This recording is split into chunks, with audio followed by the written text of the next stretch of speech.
طویل عرصے کے بعد پاکستان میں ایک ایسا وزیر اعظم آیا ہے جس پر اس کے مخالف بھی یقین رکھتے ہیں کہ وہ کرپٹ پریکٹسز میں ملوث نہیں ہے۔ بھی ٹرانسپیرنسی انٹرنیشنل کی رپورٹ دیکھ لیں عمران خان، اور وہ سمجھ لیں کہ پاکستان کے کیا مسائل ہیں، کیونکہ ان کی نظر میں تو پاکستان سب سے سستا ملک ہے۔ جب ہم اس منصوبے کے افتتاح کے لیے یہاں پہنچے تو حکومت نے بدترین ریاستی دہشت گردی کا مظاہرہ کیا، اور مجھے خوشی ہے کہ کراچی کے گرین لائن منصوبے کے افتتاح میں میرے لہو کے قطرے بھی شامل ہیں۔ کیا ٹرانسپیرنسی انٹرنیشنل سروے نے ملک میں غیر جانبدار احتساب پر سوالیہ نشان لگا دیا؟ پی ڈی ایم نے مہنگائی مارچ کے لیے 23 مارچ کا انتخاب کیوں کیا؟ پوچھیں گے تحریک انصاف کے رہنما صداقت علی عباسی سے، رہنما مسلم لیگ نون عظمہ بخاری اور پیپلز پارٹی کی رہنما شازیہ مری سے۔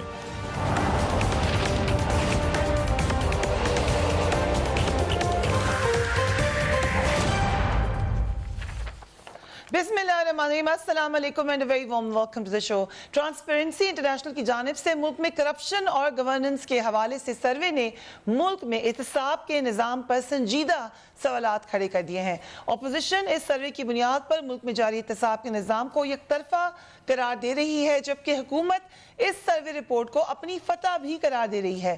آج وفاقی وزیر اطلاعات فواد چودھری نے اس سروے پر کچھ یوں تبصرہ کیا، لیٹس واچ ہم۔ 89% لوگوں نے جو کرونا میں جو حکومت کی کارکردگی رہی، جو اقدامات کیے، اس کے اوپر اعتماد کا اظہار کیا، اور اسی طریقے سے جو سپینڈنگ ہوئی اس کے اوپر اعتماد کا اظہار کیا۔ اس سے معلوم ہوتا ہے کہ پاکستان کے لوگوں کو ایک طویل عرصے کے بعد ایک ایسی سیاسی حکومت ملی ہے جس کے اوپر کرپشن کا کوئی الزام نہیں ہے، اور ایک کلین گورنمنٹ ہے۔ یہ ایک بہت بڑی، میں سمجھتا ہوں، کامیابی ہے۔ Very interesting. 2 دن قبل چیئرمین نیب جب پبلک اکاؤنٹس کمیٹی کے سامنے پیش ہوئے تو انہوں نے اس تاثر کی تردید کی کہ نیب حکومت کے خلاف مقدمات میں نرم رویہ اختیار کرتا ہے۔ تاہم کل ٹرانسپیرنسی انٹرنیشنل کے سروے نے ظاہر کیا کہ عوام شاید ملک میں احتساب کے نظام سے مایوس ضرور ہیں، اور وہ تحریک انصاف کی کرپشن کے خاتمے کے بیانیے کو بھی شاید اس طریقے سے قبول نہیں کر رہے۔ کیا وجہ ہے کہ عوام ملک میں کرپشن کے خاتمے کے لیے نیب کی کوششوں سے مطمئن نہیں ہے؟ ان وجوہات کا جائزہ لیتے ہیں۔ نیب اس وقت 179 میگا کرپشن کے مقدمات کی تحقیقات کر رہا ہے۔ کئی برس گزر جانے کے بعد بھی صرف 97 مقدمات میں ہی ریفرنس دائر کیے جا سکے ہیں۔ ماتحت عدالتوں سے اب تک نیب کے حق میں صرف 17 فیصلے آ سکے ہیں۔ نیب مالی خرد برد کے 27 مقدمات سے اب تک کوئی ریکوری نہیں کر سکا۔ نیب صرف ایک مقدمے میں پلی بارگین کرنے میں کامیاب ہو سکا، جس میں 300 ملین روپے کی خرد برد کا الزام تھا۔ وزیر اعظم کے خلاف توشہ خانے کی تحائف کے ذاتی استعمال کے خلاف اسلام آباد ہائی کورٹ میں درخواست دائر ہے، لیکن نیب فی الحال خاموش ہے۔ چینی اور آٹا سکینڈل کے ذریعے عوام کو اربوں روپے کا ٹیکہ لگا، لیکن نیب فی الحال خاموش ہے۔ حکومت ہر سال مہنگی ترین LNG خرید رہی ہے، لیکن نیب اس معاملے پر بھی فی الحال خاموش ہے۔ وزیر اعلیٰ پنجاب کے خلاف شراب لائسنس کیس میں تحقیقات 1 سال سے جاری ہیں، لیکن تاحال ان تحقیقات کو منطقی انجام تک نہیں پہنچایا جا سکا۔ نیب حکومت کے خلاف شکایت پر انکوائری کرتا ہے، اور بعض موقع پر ریفرنس دائر ہونے سے پہلے ہی موجود ملزمان کو گرفتار نہیں کیا گیا، جبکہ کئی اپوزیشن رہنماؤں کو اسی طریقے سے گرفتار کیا گیا، یعنی انکوائری کے دوران ہی گرفتار کر لیا گیا تھا۔ سو یہ ایک واضح فرق ہے۔ سپریم کورٹ خواجہ سعد رفیق کیس میں نیب کے احتساب کے طریقہ کار پر سنجیدہ سوالات بھی اٹھا چکی ہے۔ خواجہ سعد رفیق کیس میں سپریم کورٹ نے دیکھا کہ نیب کے حوالے سے تاثر ہے کہ اسے پولیٹیکل انجینئرنگ کے لیے استعمال کیا جاتا رہا ہے، اور طاقتور کی جانب سے سیاسی حریفوں کو نیب کے ذریعے نشانہ بھی بنایا جاتا ہے، جس کی وجہ سے نیب پر عوام کا اعتماد ختم ہو گیا ہے۔ کیا حکومت اور اپوزیشن اس سروے کو سنجیدہ لیتے ہوئے ملک میں احتساب کا نظام بہتر بنانے کی جانب توجہ دیں گے؟ سب سے اہم سوال ہی یہی ہے۔ I'll start with you Shazia مری صاحبہ، آپ نے ایک پریس کانفرنس بھی کی اور آپ نے کہا کہ جو کل ٹرانسپیرنسی انٹرنیشنل کی رپورٹ آئی ہے اس کے بعد احتساب کا بیانیہ فلاپ ہے، ایسا کیوں کہا آپ نے؟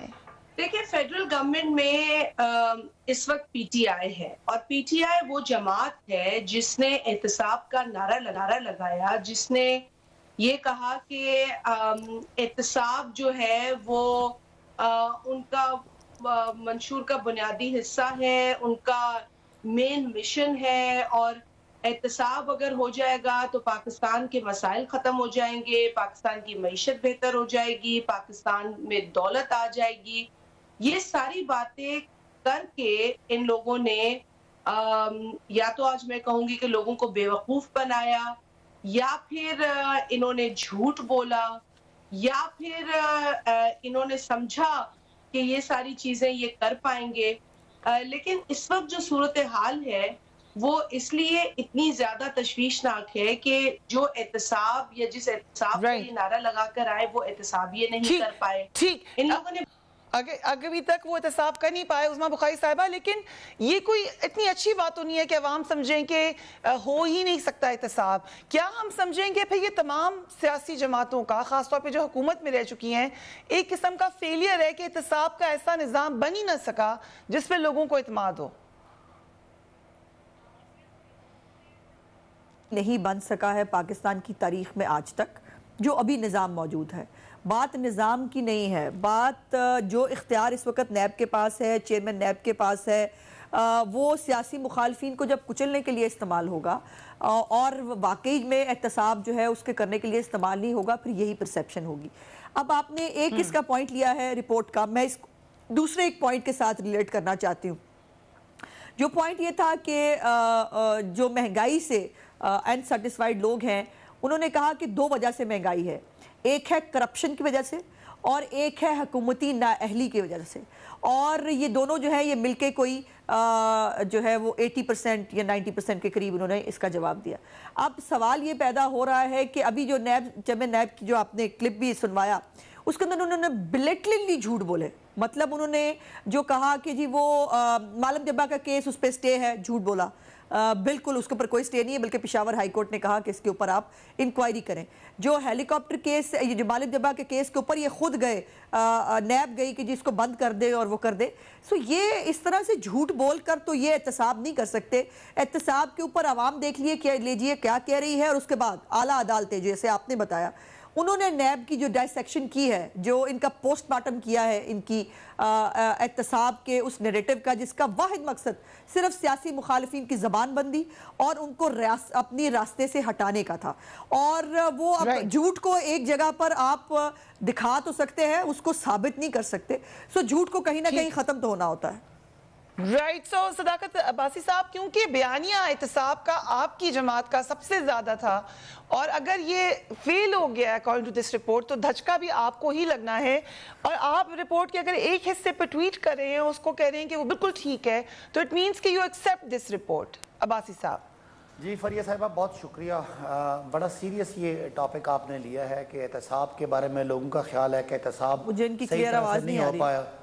میری آواز آ رہی ہے جی؟ آپ مجھے کلیئر، جی آپ کی آواز آ رہی ہے، تھوڑی سی پروڈیوسر صاحب آواز جی میں مجھے کلیئر نہیں آ رہی۔ میں نے کہا کہ اگر پبلک نے یہ پرسیپشن بنایا ہے کہ پاکستان میں جس طرح کی لوٹ مار ہوئی ہے، اور جس طرح کا ہم نے کہا تھا کہ ہم کڑا احتساب کریں گے اور لوٹ مار جو جتنی ہوئی ہے اس کا پیسہ واپس نکالیں گے اور لوگوں کو سزائیں ہوتی ہوئی نظر آئیں گی، ہماری پوری کوشش جاری بھی ہے، لیکن میں ہو سکتا ہے پارٹلی آپ کی اس رپورٹ سے ایگری کرتا ہوں کہ اگر ہمارے سب سے بڑے یعنی پچھلے 3-4 سال میں اگر کوئی کرپشن پہ جن کا بہت بڑا ٹارگٹ تھا وہ میاں نواز شریف صاحب تھے، اور وہ سزا ہونے کے باوجود لندن میں آرام سے جب لوگوں کو نظر آئیں گے وہ میٹنگ کرتے ہوئے، وہ خطاب کرتے ہوئے، اور ابھی تک کوئی ایسا سچ ان سے بہت بڑی کوئی ریکوری بھی نہیں ہم کر پائے، اور وہ بڑے آرام سے جو ہے وہ ملک سے باہر چلے گئے، اور باقی بھی جو لوگ تھے کوئی ضمانتوں پہ آ گئے، کوئی تاریخوں پہ تاریخیں لے رہے ہیں۔ ایک تو یہ وجہ ہے، دوسری وجہ شاید یہ ہے کہ جس آدمی نے بھی پاکستان کے جس ادارے کے سربراہ نے بھی، جس ادارے نے بھی ان کا احتساب کرنے کی کوشش کی، یہ اس کے پیچھے پوری طرح لگ گئے۔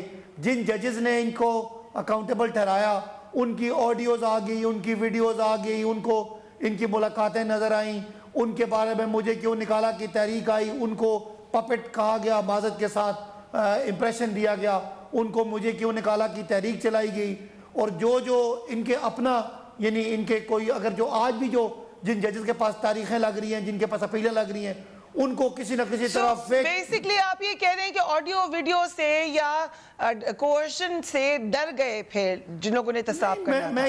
میں یہ کہہ رہا ہوں کہ احتساب کے پروسیس کو سپیڈ اپ کرنے کے لیے جتنے ٹولز تھے, جتنا اس کے جو ڈیوائسز تھیں, ان کو سٹرونگ کرنے کی بجائے ان کو ان طاقتور لوگوں نے ٹارگٹ کیا. عباسی صاحب, بٹ یہ اس میں ایک بات یہ نظر آ رہی ہے کہ آپ ایگری کر رہے ہیں اس بات سے کہ یہ ٹھیک بات ہے کہ احتساب اب نہیں لوگ سمجھ رہے کہ ہو رہا ہے ادھر. دیکھیں میں بطور پاکستانی سمجھتا ہوں کہ جی پاکستانی میں سمجھتا ہوں کہ جس کڑے طریقے سے احتساب ہونا چاہیے تھا اس طریقے سے نہیں ہو رہا, لیکن یہ حقیقت ہے کہ نہیں ہو رہا, لیکن یہ حقیقت بھی ہے, یہ بھی حقیقت ہے کہ پاکستان کو اتنا بے دردی سے لوٹا گیا. لیکن معلم جبا کا معاملہ ہو یا کوئی اور P T I related issue ہو, اس میں کون سی آڈیو ویڈیو کا ڈر ہے؟ میں آپ کو بتاتا ہوں, میرے لیے کرپشن کرنے والا چاہے وہ نواز شریف صاحب ہوں, چاہے وہ زرداری صاحب ہوں, چاہے میرا کوئی پیارا وزیر ہو, مجھے ان سے برابر کی نفرت ہے جنہوں نے اس ملک کو لوٹا ہے. بالکل میں کوئی تقسیم اور تفریق کا قائل نہیں ہوں. کرپٹ کوئی بھی ہے وہ اس معاشرے کا, اس ملک کا, آج کی ترقی کا, آج کی مہنگائی کا, آج کی غربت کا,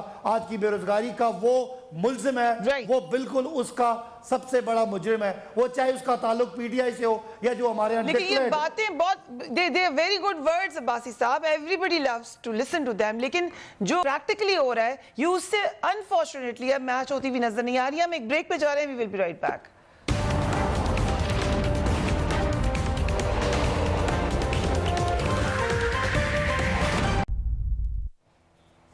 اینڈ ویلکم بیک. صداقت عباسی صاحب نے آڈیوز ویڈیوز کا ذکر کیا. یہ گردش یقیناً اسلام آباد میں ہو رہی ہے.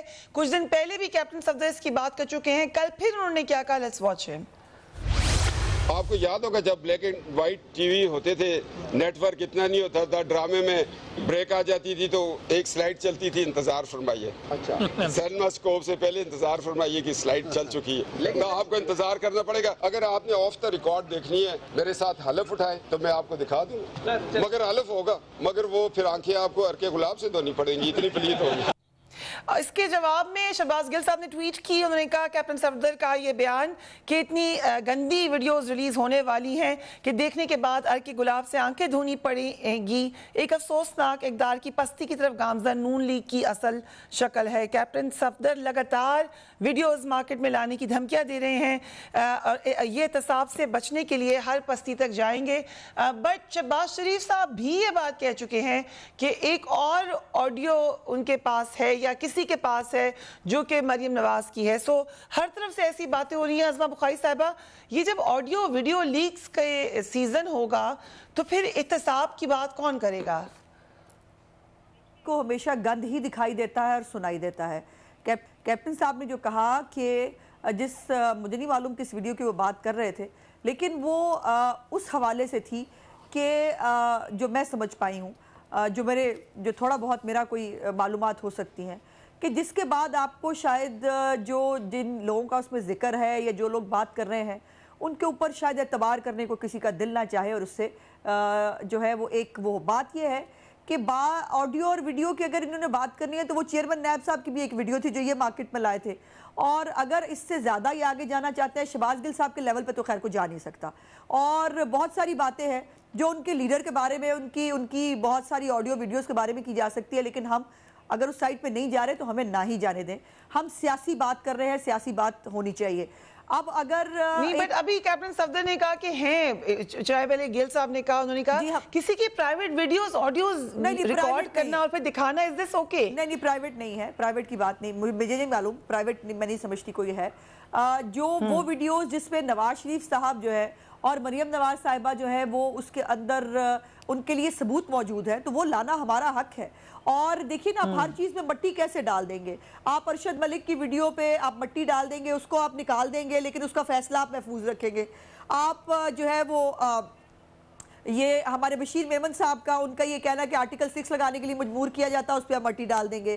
آپ جو ہے یہ ان کی شمیم صاحب کی جو ہے آپ وہ خود اون کر رہے ہیں بیان حلفی کو, اس کے باوجود ثاقب نثار کو کوئی پوچھنے کے لیے تیار نہیں ہے, آپ اس میں مٹی ڈال لیں گے. آپ یہ آڈیو جو آئی ہے, آپ ثاقب نثار کی انہوں نے گھر بیٹھ کے فیصلہ کر لیا ہے کہ وہ فیک ہے, اس لیے یہ اس کے اوپر مٹی ڈال دیں گے. اور جو شوکت صدیقی صاحب وہ ماشاءاللہ حیات بھی ہے. انہوں نے آن ریکارڈ انہوں نے اس کے اوپر جو ہے وہ ایک بار کے اندر بات کی جس کے اوپر ان کے اوپر ریفرنس بنا. وہ آج کل بائی دا وے بڑے عرصے بعد اس کی جو ہے وہ پروسیڈنگ اور ہیئرنگ شروع ہوئی ہے. یہ تمام چیزوں پر یہ مٹی ڈال لیں گے. ابھی میں نہیں سن پائی صداقت عباسی صاحب کو پچھلے اس کے اندر وہ کیا کہہ رہے تھے, لیکن وہی ہوگا. وہ ایک جو ان کی ٹیپ ریکارڈر ہے جو چلتا رہتا ہے. اب تو وہ اس کی ریل اتنی جو ہے وہ پھٹ گئی ہے کہ اس کی آواز بھی شاید مناسب طور پہ نہیں آتی. آپ نے کون سا الزام لگایا, کوئی کرپشن کا الزام, کوئی سکینڈل, کوئی چیز آپ نے والد صاحب کی پراپرٹی کا جواب دیں اور بیٹے سے آپ نے تنخواہ نہیں لی اس کے اوپر آپ سزا حاصل کریں. یہ الزام ہے ٹوٹل. ایک منٹ میں صرف بات پوری کر لوں. یہ ٹوٹل ہے صرف نواز شریف صاحب کے اوپر. اب ان کی جہاں تک جو ہے وہ بات ہے, جو عوام کیسے مانے گی اس احتساب کو جب ان کے آٹا اور چینی چور دندناتے پھریں گے, وہ کیسے اس احتساب کو مانے گی جن کی دوائیاں آپ لوٹ کے کھا گئے, 600% آپ نے اضافہ کر لیا, وہ آپ کے احتساب کے ڈرامے کو مانے گی. جن کے پیٹرول کے اوپر جو ہے وہ آپ نے ندیم بابر کو نکال دیا اور 4 دن پہلے آپ نے پیٹرول کی پرائز بڑھا کے آپ نے اربوں روپے کی دیہڑی لگوائی مارکیٹنگ کمپنیوں کو, وہ آپ کا احتساب کا ڈرامہ مان لیں گی. اور سب سے امپورٹنٹ آخری بات کہ ہمیں عمران خان نے بتایا تھا کہ مہنگائی ہو تو وزیر اعظم چور ہوتا ہے, اس لیے ہمارا وزیر اعظم چور اعظم ہے جس کے دور میں سب سے زیادہ مہنگائی ہے. اور جس نے کل انہوں نے کہا بڑا سستا ہو گیا ہے ملک. کل رات کو شوکت ترین صاحب نے کہا بس جو ہے وہ دیکھیے گا 4 ہفتوں کے اندر جو ہے وہ مہنگائی کم ہو جائے گی. اور آج 4 روپے 75 پیسے بجلی کی قیمت میں اضافہ ہو گیا ہے. یہ پتہ نہیں کون سی دنیا میں رہتے ہیں, ان کے دماغ ہے, کون سے سٹیٹ آف مائنڈ میں ہوتے ہیں, باتیں کیا کرتے ہیں اور ہمارے ساتھ کر کیا رہے. ان کو خودکشی کرتے ہوئے لوگ نظر نہیں آ رہے, ان کو بیچتے ہوئے بچے مائیں نظر نہیں آ رہی, ان کو لوگ کراتے ہوئے بددعائیں دیتے ہوئے نظر نہیں آ رہے, ان کے جنازے علامتی نکالتے ہوئے لوگ نظر نہیں آ رہے. تو ٹھیک ہے, اس لیے ای وی ایم کا رونا پڑا ہوا ہے نا کہ ای وی ایم کے سر پہ آنا ہے, عوام کے سر پہ تو آنا نہیں ہے, نہ پہلے آئے ہیں. رائٹ. صداقت عباسی صاحب, ایک تو مہنگائی کا بھی ذکر کیا ہے, لیکن اصل معاملہ آڈیو ویڈیو لیکس کا جو ہے یہ تو لگ رہا ہے کہ ابھی آنی ہے مزید. اچھا فریہ, آپ نے جو آڈیو جو بھی ویڈیو سنائی کیپٹن صفدر صاحب کی, اور جو اس سے میں سمجھا ہوں وہ میں آپ کو ایکسپلین کر دیتا ہوں, لیکن جو عظمہ صاحبہ نے بتایا میں اس پہ بھی کامنٹ کرتا ہوں. انہوں نے کہا ہے کہ وہ ویڈیو آپ دیکھنے کے لیے آپ کو ویڈیو دیکھنے کے بعد اپنی آنکھوں کو عرق گلاب سے دھونا پڑے گا. نارملی یہ بات تب کی جاتی ہے جب کوئی آپ کی آنکھیں ناپاک ہو جائیں, تو پاک کرنے کے لیے عرق گلاب کی بات ہے. اور اس کا کیا مطلب ہو سکتا ہے, ایک تو چلو جو میں سمجھا وہ ہے چلے, لیکن آپ عظمہ صاحب کی بات سمجھ لیتے ہیں, عظمہ صاحبہ کی, کہ جی وہ اس کا مطلب ہے کہ کوئی بہت بڑا گلیرنگ کوئی کیس کا ایویڈنس آ گیا. تو مجھے یہ بتائیں, جو انہوں نے وہ جعلی سے ایک آڈیو جوڑ کے ثاقب نثار صاحب کی بنائی تھی وہ, اور جو ان کے پاس آڈیوز آئی ہیں وہ, اور جو انہوں نے وہ جعلی اپنے جو ان کا ایک عہدیدار تھے چیف جج صاحب, ان کی جو وہ جعلی انہوں نے بنایا جو بھی وہ ہے ایفیڈیوٹ, ان کو یہ کورٹ میں تو لے کے جاتے نہیں. متاثرہ فریق یہ ہیں, اگر وہ جو ثاقب نثار صاحب کی آڈیو سچ ہے پھر تو آپ کو بہت بڑا ریلیف ملے گا.